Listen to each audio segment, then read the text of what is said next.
sahabat menggunakan isyaratnya. Sebagai contoh, Anas bin Malik datang berjumpa dengan Nabi SAW. Sahabat-sahabat kan, dia ni memang suka jumpa dengan Nabi. Kalau pergi jumpa Nabi tak ada apa sebab pun segan juga kan. Jadi cari sebab apa nak pergi jumpa Nabi ni. Fikirlah, hari ni aku nak pergi jumpa Nabi. Kalau boleh hari-hari nak tengok muka Nabi. Maka dia nak pergi, dia tanya soalan. Kata aku pergi tanya soalan, sudah bagi suruh Nabi bagi nasihat kepada aku. Maka ada alasan. Bila pergi jumpa dengan Nabi, ya Rasulullah, nasihatkan aku, ya Rasulullah. Itu dia. Tapi dia nak tengok muka Nabi. Dia nak jumpa Nabi. Alasan dia tanya Nabi. Maka Nabi jelek. Nabi keluarkan lidah, Nabi tunjuk. Nabi tunjuk, jaga. Isyarat kan? Isyarat lidah ada. Kita kalau orang tanya kita ulang lidah, ustaz ni saya lagi kan? Tapi itu Nabi. Dalam bahasa isyarat. Dan Nabi kata jaga ni. Jaga lidah. Sebab lidah memang cukup banyak memberi dosa kepada diri kita. Itu yang pertama. Kalau jadi penasihat, hendaklah menggunakan ataupun tidak menggunakan perkataan-perkataan yang payah-payah ataupun diselang-selik dengan orang putih. Kalau kita duk cakap dengan pensyarah dengan cikgu-cikgu, tak apalah kita nak selang-seli dengan perkataan orang putih pun. Tapi kalau duduk di kampung-kampung, tuan-tuan, ada baru kita dengar Ustaz Jaiz dia bagi Ustaz Anak Damai. Dia cakap menggunakan bahasa-bahasa tu kan. Kan kata orang kampung tu, aku tak faham. Kan? Jadi itulah. Nak buat macam mana kan? Lepas tu kita, yang tahu kita dia hantar mesej, Ustaz, besok ada kuliah muslimat, diminta Ustaz mengisi slot ni. Ustaz urai balik apa yang Ustaz tadi cakap. Mampus, aku yang kena. Kan, kita yang tahu, yang Ustaz tadi cerita, dia kata ramai makcik-makcik yang tak faham, Ustaz kena urai balik. Dah tahu. Jadi itu pun masalah juga kan, masalah. Sekali cakap sudah. Cakap, faham, balik, tidur, makan balik, tidur. Kan? Orang yang suka memaksa dirinya itu selalunya ia melampaui batas, di mana hal ini menunjukkan atas batin yang rosak dan juga hati yang rosak. Orang yang memaksa-maksa, batin yang rosak dan juga hatinya rosak. Orang yang maksa diri dia semayang, ini lama-lama rosak tak? Lama-lama rosak. Ada orang yang jenis maksa semayang, sedangkan memang semayang itu terpaksa. Wajib tu paksa. Tetapi kita ni mesti melatih diri kita supaya sembahyang tadi jangan terpaksa.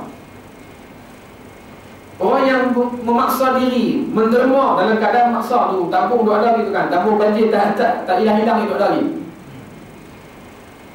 Kan? Orang minta kan, tak apalah situ kalau tak urus tak apa. Tapi kalau jenis di rumah ni, kalau tak bagi, dia paksa diri dia bagi.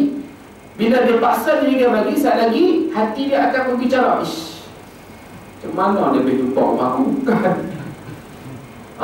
Hati dia akan mengomel-ngomel. Itulah benda yang merosakkan hati. Jadi apa kita buat, jangan kita paksa diri kita. Nak bagi hati kita tak menjadi terpaksa, sentiasalah mohon kepada Allah Subhanahu wa ta'ala supaya ibadah kita ni dilapangkan dada ataupun diringankan kepada kita dan diberikan kelazatan dalam ibadah. Itu semua adalah urusan Allah Subhanahu wa ta'ala. Tugas kita buat apa yang Allah perintahkan, Allah akan bagi keringanan dalam segala ibadah kepada Allah. Dan makna tazkir, iaitulah memberi, tazkir ni memberi peringatan. Tazkir, wa zakir fa inna zikra tanfa'ul mu'minin. Berilah peringatan. Jadi tazkir ni memberi peringatan. Ialah bahawa mengingati oleh seseorang hamba akan siksa di akhirat, perkhidmatannya terhadap Allah, dan juga memikirkan pada umur yang telah dilaluinya, yang telah banyak terbuang tanpa sebarang faedah. Ini peringatan-peringatan yang mengajak orang supaya sentiasa ingat kepada Allah Subhanahu wa ta'ala. Jadi kita apabila kita beri nasihat tu, mestilah kita bagi nasihat jangan bagi orang tu nampak kita. Bila kita bagi nasihat, kena orang yang kita bagi nasihat tu nampak Allah ataupun nampak Rasul, baru betul. Kalau kita bagi nasihat, orang tu nampak kita yang baik, itu tak betul. Malam ni kan saya main cakap, tuan-tuan nampak saya je, tuan-tuan tak nampak Allah, maka lepas ni jangan panggil saya. Sebab saya jahat, saya khianat. Saya datang hanya menceritakan tentang kebaikan saya. Tuan-tuan tak nampak Allah, tuan-tuan tak nampak Nabi, maka tak boleh panggil saya sebab saya jahat.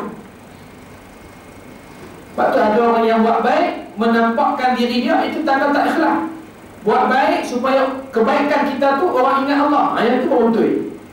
Macam dengan banjir ni kan, banjir ni kita bantu-bantukan, orang nampak kita buat kerja baik, tetapi orang tak nampak kata itu adalah arahan daripada Allah. Sedekah tadi, infak tadi daripada Allah, orang tak nampak pun. Orang nampak, oh dia ni bagus lah, habis.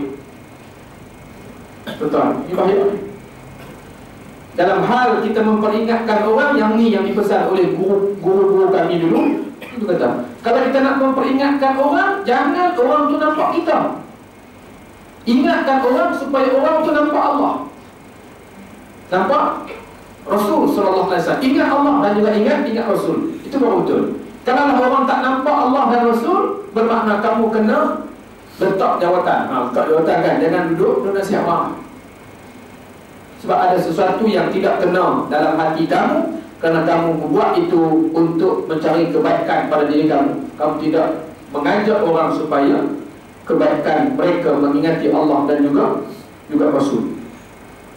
Kaum muslimin muslimat yang dirahmati Allah sekalian, benda-benda yang perlu kita ingatkan ini menyebabkan manusia akan lebih dekat kepada Allah Subhanahu wa taala, dan keselamatan iman yang ada dalam masyarakat itu bertambah baik. Selamat iman mereka dan juga selamat iman generasi yang mendatang apabila sentiasa mengadakan tazkir.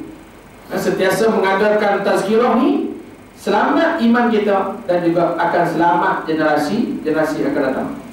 Kalau kita duduk dengar tazkirah, kita diberi peringatan, kita sentiasa terjaga dengan perkara-perkara yang dilarang, maka kita buat benda-benda yang Allah suruh saja, yang Allah larang kita tinggal, maka anak kita jadi bagus tak? Anak kita jadi baik. Itu kata, generasi mendatang menjadi baik hasil daripada tazkir yang diberikan kepada mereka yang mendengar tazkir tadi, mengambil manfaat daripada peringatan tadi.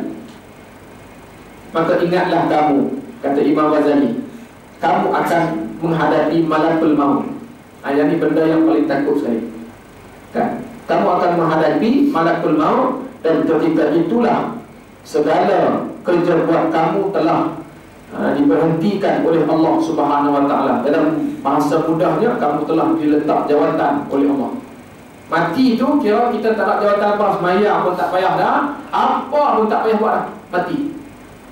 Pada ketika itu, segala apa yang kamu ingin lakukan lebih banyak lagi sudah tidak mampu untuk kamu lakukan, kerana tempoh yang telah Allah berikan kepada kamu telah tamat. Oleh sebab yang demikian, sebelum datangnya malakul maut, malaikat maut, maka berusahalah memperbanyakkan amal ibadah ketaatan kepada Allah Subhanahu wa taala. Imam Ghazali kata, sebelum malaikat maut main, masa itulah memperbanyakkan kutipan amal ibadah supaya kita selamat di sisi Allah Subhanahu wa taala, dan kita dipermudahkan di atas persoalan yang akan ditanyakan oleh malaikat mungkar dan juga nakir. Kita mudah juga atas amalan, bukan atas apa yang kita telah hafal. Tengok orang dihafal tu kan, hafal marah buka kan, hafal pun kalau tak semayang dah, apa pun dah, tak boleh jawab tu lah, tak boleh jawab. Ataupun kita pesan ni, sebelum mati kita tulis atas kertas apa semua ni, nanti masa kapan aku dengan kain kapan, selit tak ni jawapan.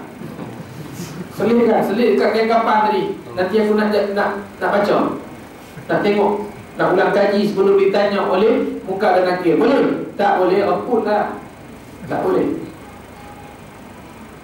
Yang akan memudahkan untuk kita menjawab atas amalan kita atas dunia ni, masa hidup ni. Itu yang memudahkan kita menjawab. Begitu pula ia merasa sedih dengan keadaan yang belum menentu lagi di akhirat nanti. Apabila sampai di negeri akhirat, di sana sudah tidak ada ibadah lagi. Di sana hanyalah hari perhitungan amalan yang telah kamu lakukan di atas dunia. Akhirat memang akan jumpa ramai golongan yang akan menyesal di atas kekurangan amal ibadah. Menyesal, betul. Kita pun akan menyesal juga. Masuklah syurga kan, kita kata, kalau aku buat lagi banyak lah, lagi Allah letak dalam satu bilik yang lagi hebat dalam syurga ni. Kita menyesal, kita masuk syurga, tapi menyesal juga. Hak masuk neraka memang menyesal lah.